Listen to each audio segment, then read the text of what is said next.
ñaare ñooñee am handicap boobule d'habitude dañ leen di kokkali dañ leen di filmer dañ leen di reetaan dañ leen di manquiloo sax à la limite alors il y a déjà quelques semaines exemple biñ ci bëgg a jël tey France la xewee benn xale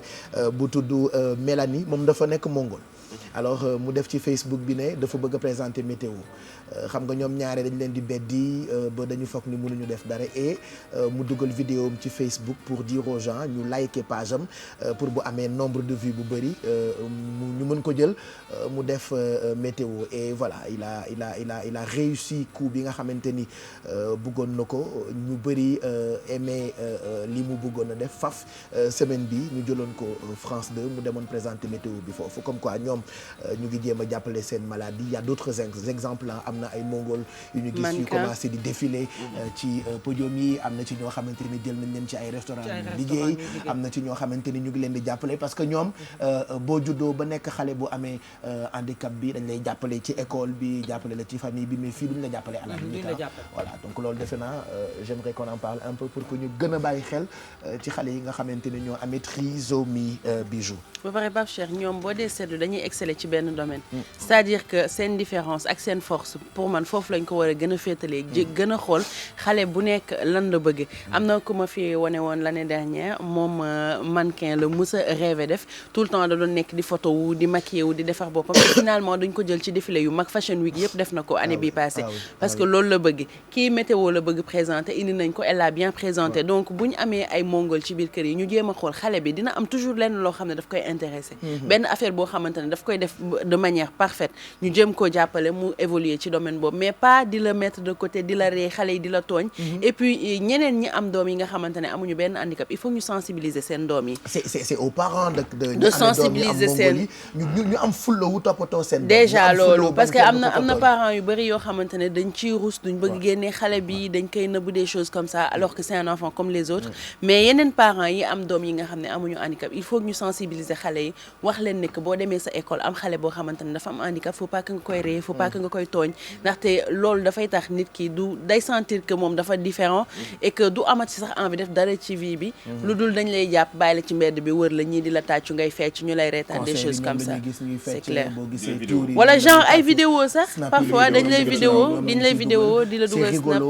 moom xamul mën na foog ni voilà loolu man ça me fait pas rire man à chaque fois que ñu envoyé ma benn affaire boo xamante ne benn handicapé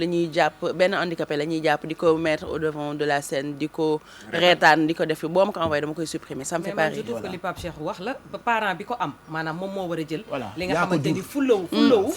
bañ a défendre sa doom maanaam bañ a ber sa doom fekk école boo xamante ni ñoom rek lañ fay dajale nga yóbbu ko non da nga koy yóbbu ci école bu normal maanaam même buy redoubler nga pousser ko di ko wax ni différence bi amul benn différence par rapport ak yeneen xale yi maanaam yow parent bi soo ko joxee courage bi moom dina ñeme mais yow parent bi soo ko nëbbee nëpp ko confiance ci boppam sax boo ko nëbbee nëpp ko même su ko ñeneen ñi di moquer yow bu ñëwee nga dooleel ko may ko fit nga xamante ni bu génnee dafay gis leneen wax nga ko keroog seetaan naa cas bi nga xamante ni ci benn restaurant dañ leen woo ñoom trisomie yu bëri yoo xamante ni France lañ ko defee ñuy servir Pape nekk ci waañ bi di togg def benn journée entière boo xamante ni restaurant bi dafa récolté lu bëri nit ñëpp ñëw lekk te ñoom ñoo togg ñoom ñoo servir clients yi nga xam ne ñoo fa nekkoon donc pourquoi pas ñu dajale fi quelques yoo xamante ni dañ leen di defal tour ñenn ñi ñu andi leen ci télé ñenn ñi yóbbu leen ci restaurant yi pour bu doon benn journée sax ñu mën a dund lu neex voilà moi j'ai envie de montrer même si élément bi français lañ ciy làkk et d'habitude on n'aime pas trop mettre ay éléments yoo xamante ni français la ñuy làkk mais bon histoire de Mélanie ça a fait le tour du monde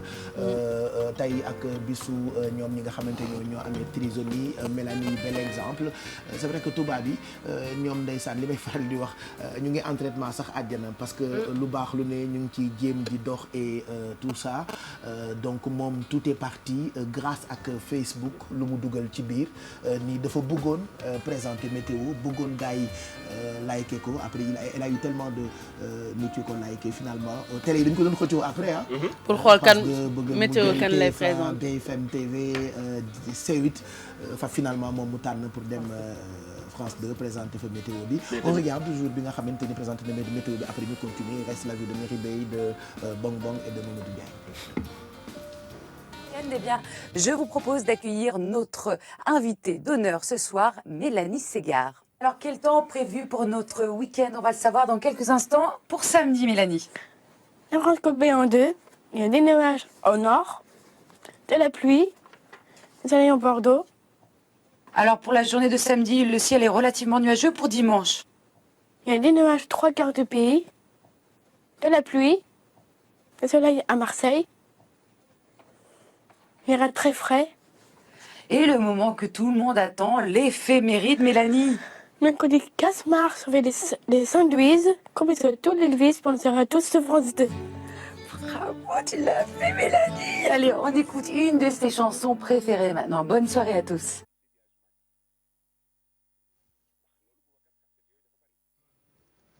voilà moom Mélanie la tudd y en a d'autres ñun sax bu ñu amee ku amee trisomie di ñu seetaan bu bëggee ñun tamit ñu def ko chroniqueur. waaw ci yeewu leen. ñoo présenté tout de suite en direct. si vous regardez et que mu am ku amee handicap bii nii mën na ñëw ñu def ko chroniqueur benn jour comme Mélanie ni mu defee France présenté foofu météo Mamadou Ndiaye. oui effectivement Pape Cheikh di wax ni comme ni nga ko waxee léegi nii à part bi ju li mu expliqué c'est très intéressant mais c'est juste pour wane ni seen société bi dañoo consciente ci situation bi parce que boo gisee mobilisation bi ñu def ci internet dafa nekk lu am solo pousser à ce que yenn autorités yi wala ñi nga xamante ne ñooy responsable yi ñi nga xam ne ñoo gérer poste yi nga xam ne c'est important aussi ñuy mën a conscient ci li nga xamante ni moo dal ñi nga xam ne ñoo am trisomie parce que ñun suñu société li juste problème bi ñuy am moo di dañ leen di teel bu fekkee dañ ko am dañ leen di teel a jël ber leen duñ leen génnee dañ leen di bàyyi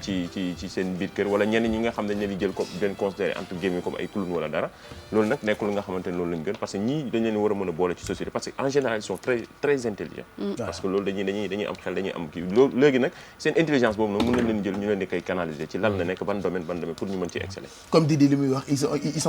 sont tellement adorables la ñuy soxla affection bu leen gisee da ngay am envie kottu leen et tout ça ils sont très affectueux ba pare dañuy bëgg tout le temps di la ils sont collants en fait. comme si dañ koy manqué quoi dañ koy manqué. même pas manqué sax mais xaw ma noonu laa ko mën a expliquer daal en tout cas ils sont spécial te nit loo ko wan ne que lii mooy sa différence ak ñeneen ñi loolu lay gis. te tamit nit lu mu bëgg boo ko si accompagner dina si réussir ak lu mu mënti doona nit lu mu mënti bëgg mu nekk ku am handicap ak ku nekk ku amul handicap boo ko accompagner day dem donc ñii comme man boo leen defee chroniqueur dinaa si ànd. voilà surtout que c'est pas une maladie. Exactement. Man en fait vous m'avez marché sur la langue parce que. saxib nañu sa lanc. waaw parce que man en fait je pensais en faire un sujet mardi prochain. parce que j'ai vu que réseaux sociaux yi fii Sénégal dañuy suñu bëggee tooñ wala kaañoo nit comme tu as dit. voilà c'est voilà ça dañ leen di filmer di leen reetaan et tu vois qu'il y a vraiment un maximum de partage qui se fait. Autant les occidentaux sont très conscients de l'état de fait des trisomiques autant ñun dañ ko jël comme maladie tabou. bu ñu màggee ba di def yenn yi ñoom sax nit ñi ñoo leen di pousser en fait à faire yenn choses yi. di leen vidéo te bu ñu lay filmer dañ koy ne defal lii. waaw defal lii mais ñoom ñoo koy suggéré en fait fii nii trisomie c'est un peu tabou. ndax day ñoom déjà à la naissance xale bi lañ koy nëbb. parce que day mel ni honte si ñoom dañuy ruus. alors que kenn xamul kan lay dal. exactement kenn xamul problème mu chromosome la dañ ñëpp accouché woo munoo xam yow sa doom trisomique la ou pas donc ñu seet si yàlla daal kenn xamul kan moo ko mën a jur doomu mongol. exactement voilà déggoo ci chromosome la en fait. ci chromosome parce que fii d'habitude ba nga nekkee xale dañ lay naan waa ñaañu jege deret ñoom ñooy indi mongol alors que c'est pas ça c'est pas ça du tout voilà exactement donc di jàpp ne que loolu mën na dal ku nekk donc yéen ñi di jël vidéo yi di partager voilà ngeen démystifier ko déjà te xam ne c'est des personnes comme vous avec une sensibilité beaucoup plus importante même que ñun ñi sensibilité bu ñuy mënti am. Ouais. Et puis moi j'aime bien par exemple slogan bi ak Nations Unies ils ont dit trisomique et alors man j'ai envie de dire mongol léegi nag voilà c'est ce que j'ai envie de dire ñun ñëpp ñu def ko suñu bopp fii Sénégal dafa mongol waaw léegi nag et alors nit la comme ñëpp quoi bu ñu ko defee suñu bopp rek je pense que dinañu gën a mën a jël xale yooyu noonu def leen ci suñu bopp 8h48 beneen débat